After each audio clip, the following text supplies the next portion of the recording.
Hello and welcome everyone. आप सभी का स्वागत है हमारे यूट्यूब चैनल एग्री ज्ञानपीठ में। आशा करता हूँ आप सभी लोग अच्छे होंगे, स्वस्थ होंगे और अपने एग्ज़ाम की तैयारी बढ़िया तरीके से कर रहे होंगे। ठीक है, और आशा करता हूँ आप लोगों के एग्ज़ाम भी जो चल रहे हैं बहुत ही अच्छे हो रहे होंगे। आज हम लोग बात करेंगे चौथे सेमेस्टर का जो अगला पेपर है, AG 406 renewable energy and green technology.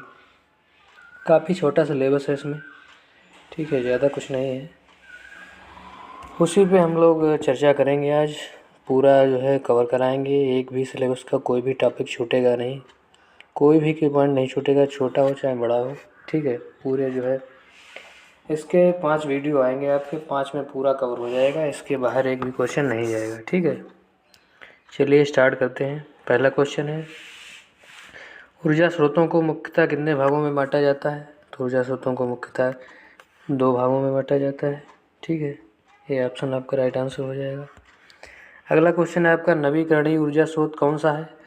तो सौर ऊर्जा जो है वो नवीकरणीय ऊर्जा का स्रोत है। ठीक है, सी ऑप्शन आपका राइट आंसर हो जाएगा। अगला क्वेश्चन है, भारत में कृषि की ऊर्जा की खपत का सबसे बड़ा स्रोत कौन सा है? तो डीजल है। ठीक है, ध्यान रखिएगा।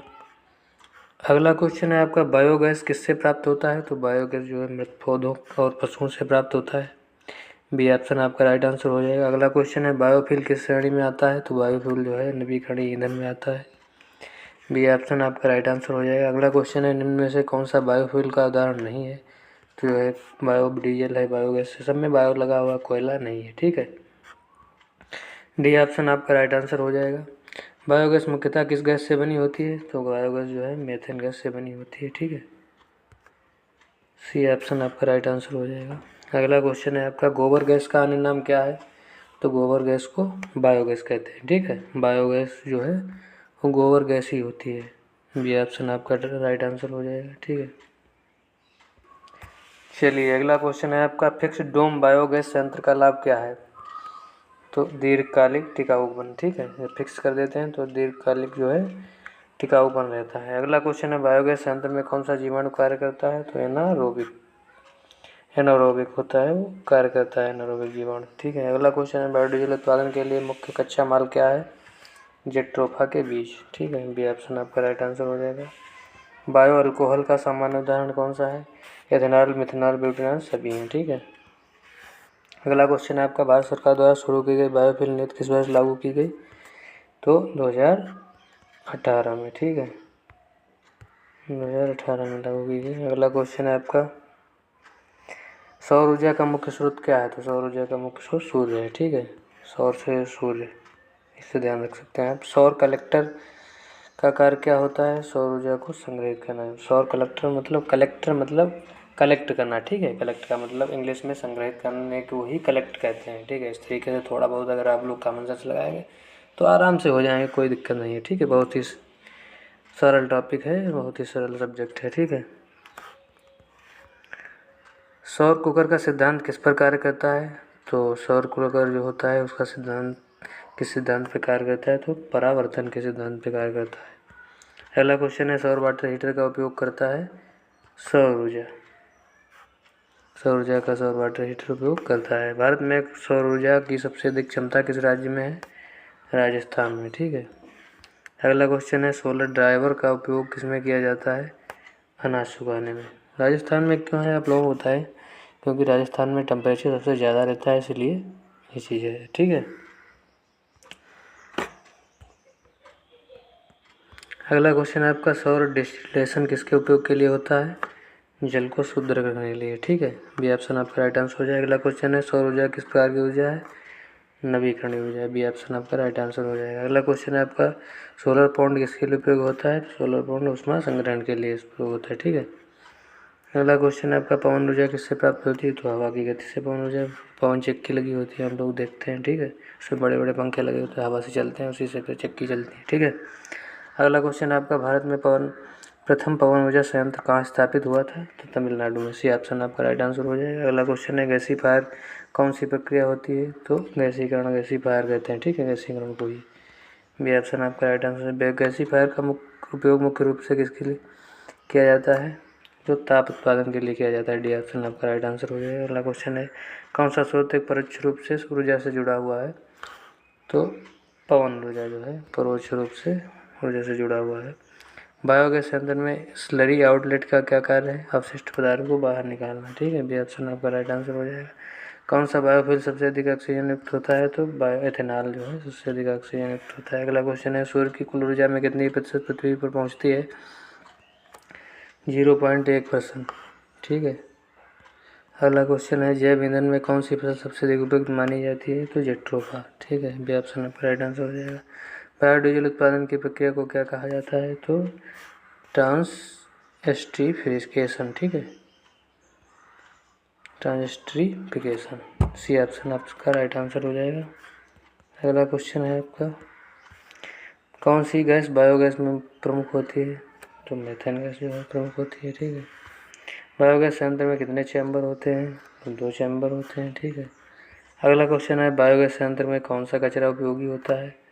तो गोबर और रसोई का कचरा। ठीक है। अगला क्वेश्चन है, भारत में अधिकतर ऊर्जा संयंत्र किस राज्य में है? राजस्थान में। ठीक है, डी ऑप्शन आपका राइट आंसर हो जाएगा। सोलर डिस्टिलेशन की मुख्य उपयोगिता क्या है? जल को पीने योग्य बनाना। ठीक है, सी ऑप्शन आपका राइट आंसर हो जाएगा। अगला क्वेश्चन है आपका, सौर ऊर्जा किस प्रकार की ऊर्जा में परावर्तित होती है? तो सौर ऊर्जा जो है उष्मा ऊर्जा में परिवर्तित हो जाती है। ठीक है। पवन ऊर्जा उत्पादन के लिए न्यूनतम हवा की गति कितनी होनी चाहिए? तो न्यूनतम हवा की गति 10 किलोमीटर प्रति घंटा होनी चाहिए। इसके कम है तो फिर पवन ऊर्जा नहीं बन पाएगी। ठीक है। भारत में राष्ट्रीय बायोगैस मिशन किस वर्ष आरंभ हुआ? तो 2018 में। ठीक है, ध्यान रखिएगा, इंपॉर्टेंट क्वेश्चन है। गैसीफायर का उत्पादन कौन सी प्रक्रिया से होता है? तो आंशिक दहन से होता है। ठीक है। अगला क्वेश्चन है, जैविक अपशिष्ट में बायोगैस बनने की प्रक्रिया को क्या कहते हैं? तो एनारोबिक अपघटन कहते हैं। ठीक है, डी ऑप्शन आपका राइट आंसर हो जाए। सोलर कुकर में खाना पकाने का समय क्या होता है? तो 1 से 2 घंटे। सी ऑप्शन आपका राइट आंसर हो जाएगा। बायोगैस संयंत्र की मुख्य इकाई कौन सी है? तो डाइजेस्टर है। ठीक है, सी ऑप्शन आपका right answer. Solar water heater किस सिद्धांत पर कार्य करता है? तो संवहन के सिद्धांत पर। ऑप्शन आपका राइट आंसर हो जाएगा। अगला क्वेश्चन है, बायोफ्यूल उत्पादन में कौन सी तकनीक प्रयोग की जाती है?